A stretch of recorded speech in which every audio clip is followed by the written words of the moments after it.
कल जिस तरह से गुलाम नबी आज़ाद लेड डीपीएपी से 4 बड़े नेताओं ने पार्टी छोड़ के कांग्रेस में शमूलियत कर दी है, उसके बाद डीपीएपी में अफरा तफरी का माहौल पैदा हो गया है। गुलाम नबी आज़ाद लेड डीपीएपी की बात करें तो आपको याद ही होगा अक्टूबर 2022 में जो पार्टी है वो बनाई गई थी, 26 अक्टूबर को बनाई गई थी और बड़े पैमाने पे उसका एक रैली के जरिए उसको लॉन्च किया गया था जम्मू में। और तब ये लगने लगा था कि गुलाम नबी आज़ाद वाली डीपीएपी जो है वो एक अल्टरनेटिव बन सकती है जम्मू कश्मीर की सियासत में। लेकिन वक्त गुजरा, चुनाव पे चुनाव आ गए और डीपीएपी पूरी तरह से साफ हो गई। पार्लियामेंट चुनाव हो, असेंबली इलेक्शन में तो पार्टी वैसे लड़ी भी नहीं, और जहां जहां पार्टी के प्रॉक्सी कैंडिडेट थे या पार्लियामेंट की अगर हम बात करें वहां से चुनाव जो पार्टी ने लड़ा तो पार्टी को बुरी तरह से हार हुई। उसके बाद लगातार हमने देखा कि डीपीएपी से लगातार लीडरों के निकलने का सिलसिला शुरू हुआ। उसमें सबसे पहले आपको याद ही होगा ताराचंद जैसे नेता जो कि गुलाम नबी आज़ाद के बहुत क्लोज थे और वो वहां से पार्टी से निकले, उनको फिर वर्किंग प्रेसिडेंट बनाया गया जम्मू कश्मीर प्रदेश कांग्रेस का। उसके बाद कई और बड़े नेता धीरे धीरे निकलते रहे, जिसमें आपको याद ही होगा जीएम सरूरी जो कि बहुत क्लोज माने जाते थे एक वक्त में गुलाम नबी आज़ाद के, वो निकले। मोहम्मद अमीन भट्ट जो पार्टी के जम्मू कश्मीर के गिवसर से आते हैं वो निकल गए, ताज मोहिद्दीन निकल गए। इसके साथ साथ अब कल आपने देखा जिस तरह से जुगल किशोर शर्मा जो कि रियासी से हैं, अब्दुल मजीद वानी डोडा से, सुभाष गुप्ता जो कि एक्स एमएलसी थे वो निकले, और उसके साथ साथ बृजमोहन शर्मा जो कि उधमपुर से थे वो भी पार्टी को बाय बाय करके कांग्रेस में शामिल हो गए। जिस तरह मैंने कहा कांग्रेस में बाकी डीपीएपी के निकले हुए लीडरों की जो तादाद है वो दिन ब दिन बढ़ रही है, और अब डीपीएपी में मात्र आरएस चिब जो कि पार्टी के वरिष्ठ नेता हैं, पहले कांग्रेस में हुआ करते थे, वो अब सिर्फ रह गए हैं अगर हम बड़े चेहरे के तौर पर कहें। लेकिन जो सेकंड लीडर्स हैं जो पार्टी में जो कई और नेता हैं जो कि पहले कांग्रेस में हुआ करते थे, उनमें अब खलबली मची हुई है। वो ये नहीं सोच पा रहे कि अब करें तो क्या करें।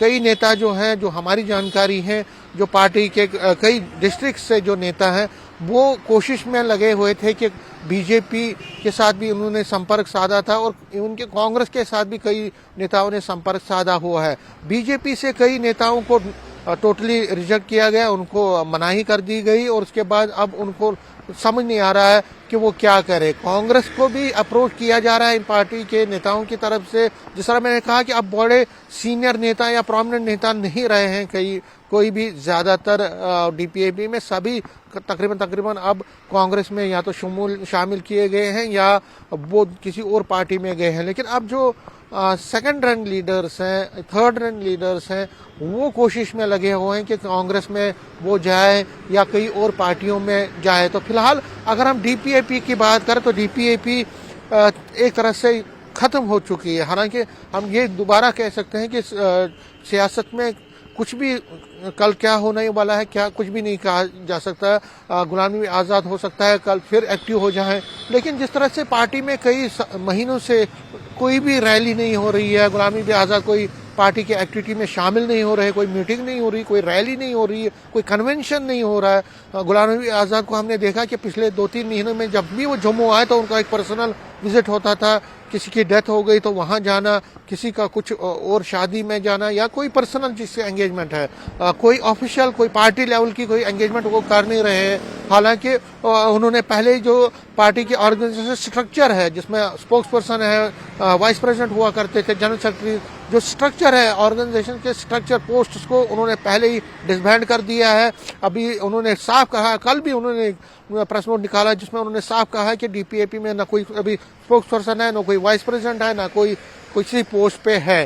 तो एक तरह से हम देखें कि डीपीएपी इस टाइम पूरी तरह से डिफंक्ट पार्टी है, डिफंक्ट है, और इसमें ना कोई इस वक्त कोई भी हम ये कह सकते हैं कोई ऑर्गेनाइजेशन स्ट्रक्चर में कोई भी पोस्ट अभी एक्टिव नहीं है। तो इस सूरत हाल में जबकि पार्टी का कोई इस टाइम ना तो कोई एक्टिविटी हो रही है, ना कोई काम हो रहा है, ना कोई कुछ है, गुलाम नबी आज़ाद दिल्ली में ही ज़्यादा समय बिता रहे हैं, तो उसमें जो पार्टी के नेता जिन्होंने एक होप के जरिए पार्टी को ज्वाइन किया था, कांग्रेस से निकल के और बाकी पार्टियों से निकल के। उनको लग रहा था कि अब यहाँ पे उनको अकोमोडेशन मिलेगी आगे चल, लेकिन अभी तक कुछ नहीं। और इसलिए पार्टी के नेताओं में बहुत ज़्यादा घबराहट है, एक तरह से अनसर्टेनिटी फैली हुई है। और जिस तरह मैंने कहा कि कई नेताओं ने पहले ही बांप लिया था, बड़े नेताओं ने, और उन्होंने कांग्रेस का दामन थाम लिया या बाकी पार्टियों का दामन थाम लिया।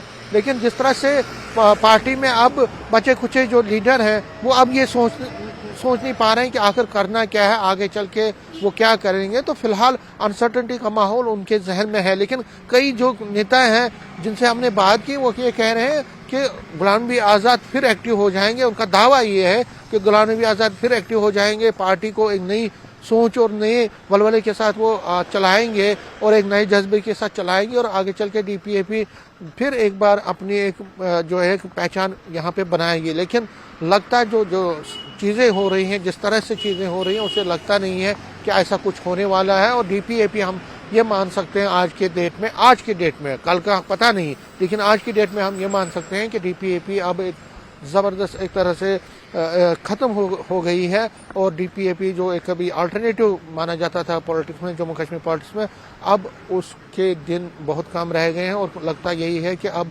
पार्टी नए तरीके से यहाँ पे वापस आएगी, ऐसी उम्मीदें बहुत कम हैं। कैमरामैन जान के साथ में समीर भट्ट, न्यूज़ 18 जम्मू।